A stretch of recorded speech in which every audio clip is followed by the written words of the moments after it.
In this Revit tips and tricks video, I'm going to take you through 7 keyboard shortcuts that I find indispensable in the day-to-day use of Revit.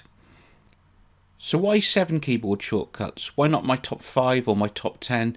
Well, I just made a note of all the ones that I use every time I start Revit and I find absolutely essential to speed up its operation, and it just happened to come to 7. So I'm going to take you through each one in turn now, and in doing so I'm going to explain why I strongly recommend that you learn and use them. Let's start off with the keyboard shortcut CS, which stands for Create Similar. Just going to move this linked file to one side. So let's just put in a few sections of wall and add a door and a window.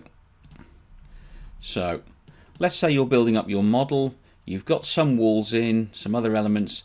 You now want to continue putting the external wall in.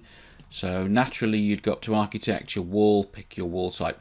But you've already got some elements of wall in, and we're assuming that you're going to want to continue with the same wall type. It's easier just to pick the first one, type CS, and now just continue putting your wall in.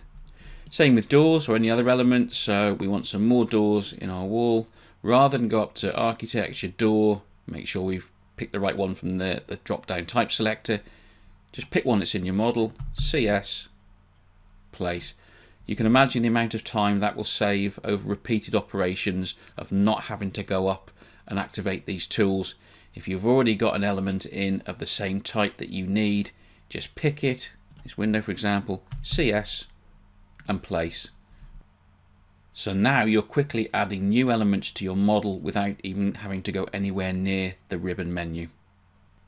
The next keyboard shortcut is VV. It stands for Visibility and Graphics Override. So you can get to this panel by going to View, and on the Graphics panel there, Visibility and Graphics brings up this dialog box. Now you'll appreciate that the use of this panel is essential to Revit, so you'll be going into here, I would suggest many times during each session of using Revit, to apply overrides to turn different categories on or off. So it's something you're going to be using on a very regular basis. So if we just hit VV, it brings that panel up. The next essential keyboard shortcut is VH, stands for Visibility Hide. So if there is an element in your model that you want to hide, again, rather than selecting it, right clicking, hide in view elements, we can just select it, hit VH, and it hides it. Notice that it hides the complete category, so all the doors, for example, in this view are now hidden. I'll just show you before we move on how to bring those back. So again, we could use that keyboard shortcut VV, bring up Visibility and Graphics Override.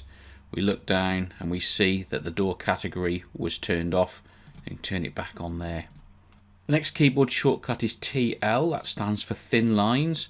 So as you know, Revit is fully what you see is what you get in terms of line thicknesses. So as we zoom in, lines get thicker.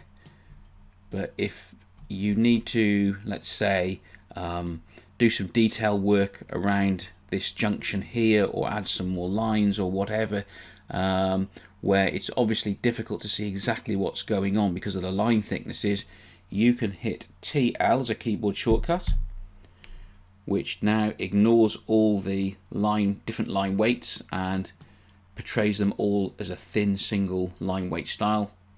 Now you can do whatever you need to do to your components, whether it's adding components, modifying, adding detail elements, all without those thick line weights getting in the way. And then when you finish, TL again will toggle the true line weights back on. The next keyboard shortcut is ZA, which is for Zoom All Extents. So ZA shows me the entire project in this particular view.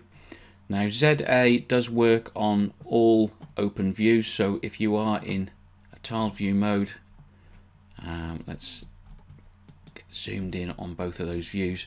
Doesn't matter which view is live, we hit ZA and both will zoom out to their extents.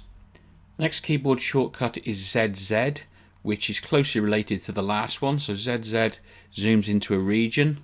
So obviously working on your model, you're going to be doing a lot of zooming in, zooming out of different areas. So rather than using the scroll wheel, if we know we want to get right into that corner, I can hit ZZ and immediately go to the area I need to examine or work with, and as we've just seen, ZA, get back out. And the final keyboard shortcut I want to look at is match type properties, which is MA. So let's say, for example, we need to actually change this door to match that one. So instead of having to select that door, going to the properties panel, the drop down type selector, and finding it in the list, we can simply type MA, pick on the door that we want to copy, if you like, to change its properties to, and then pick the target one, and it changes to that type. I'll just do that again with the windows. I'll just move that window up a little bit. So MA, we want to copy that type of window, and we want to change this one into it. Undoubtedly there will be additional keyboard shortcuts that you will want to use. You can find them if you hover over tools, and they'll be in brackets. So for example, walls there, WA. But the 7 that I've listed here, I do thoroughly recommend that you get used to using them, as hopefully you can see from this video, they will greatly speed up your operation of Revit. I hope you enjoyed this Revit architecture video. If so, please hit the like button. If you'd like to be notified when new videos are released, please subscribe to this channel. And to see the full range of my Autodesk Revit architecture training material, including video courses and PDF ebooks, please visit the website at www.bimscape.com. You can also connect with Bimscape on the social media platforms listed here.